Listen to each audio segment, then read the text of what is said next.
Hello everybody and welcome to Fit Facts, where your frequently asked questions about fitness and health will get answered. Now, topic for today will be high intensity interval training, also known as HIIT.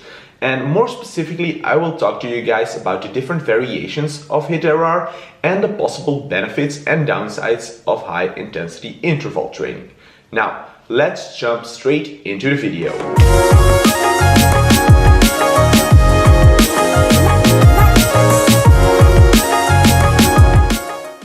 Now, this video is divided into three parts. The first part, I will discuss with you the definition of high-intensity interval training. In the second part, I will talk to you about the different variations of high-intensity interval training there are, and at last, I will talk to you about the benefits and downsides of HIIT. Now, if you go for a search on the internet for a definition of high-intensity interval training, you will find a lot of different ones.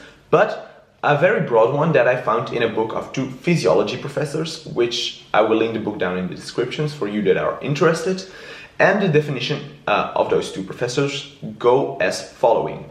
High-intensity interval training is repeated bouts of high-intensity exercises interpierced by periods of low-intensity exercises or complete rest. Now, as I already said, this definition is very broad.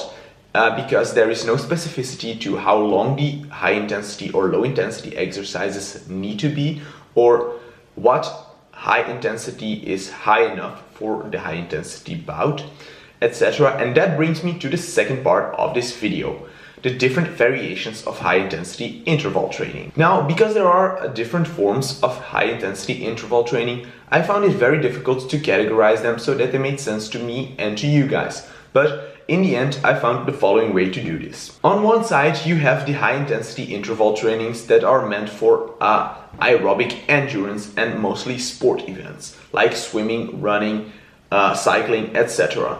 And those are the forms of high-intensity interval training that are researched the most. Now, on the other hand, you have the different variations of high-intensity interval training that are being done in the gym by using your own body weight or by using dumbbells, barbells, etc. But the thing about those variations of HIIT is that they are far less researched and there is not that much scientific evidence that they actually have the benefits that people say they do. Now, within those category of high-intensity interval trainings that are being done in the gym, one of the most researched ones is Tabata.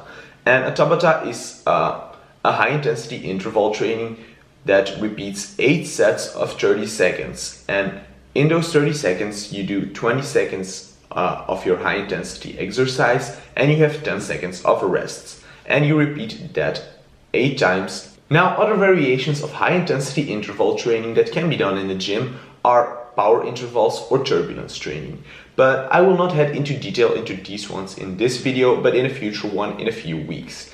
And that brings me to the last part of this video, and that is what are the benefits and possible downsides of high-intensity interval training. Now, a first big advantage of high-intensity interval training is that you'll be able to accumulate greater amounts of high-intensity exercise stimulus in comparison to an alternate situation where you might perform one sustained high-intensity rate of work for an entire exercise session. Secondly, it increases your maximal volume of oxygen uptake, also known as VO2 max. Now, your VO2 max is generally considered as the best indicator of an athlete's cardiovascular fitness and aerobic endurance. Another benefit of high-intensity interval training is that it can increase the wall thickness of your heart, which means that your contractions will be more powerful and thus enhancing your aerobic endurance. Also, high-intensity interval training makes you recruit fast-twitch muscle fibers that would otherwise not be activated. And the last benefit is that most of the HIIT variations do not require any equipment, so they can be done anywhere you want to and you don't are specifically bound to a gym or any equipment. Now, those are quite a lot and actually very good benefits of high-intensity interval training, but are there any downsides? Now, actually, there are a couple. Now, the first downside is that high-intensity interval training is very stressful for your body and there is a risk of a persistent fatigue. Now, a second possible downside of high-intensity interval training is that there is a possibility for overtraining if you do not take into account enough rest for your body. And that brings me to the conclusion of this video. High intensity interval training has its place in everybody's workout and training schedule, but you cannot replace every single training you did with a high intensity interval session, because that will severely increase the risk of overtraining your own body, and that's something that we don't want. So you may ask yourself, how many sessions of high intensity interval training do I need to do in a week?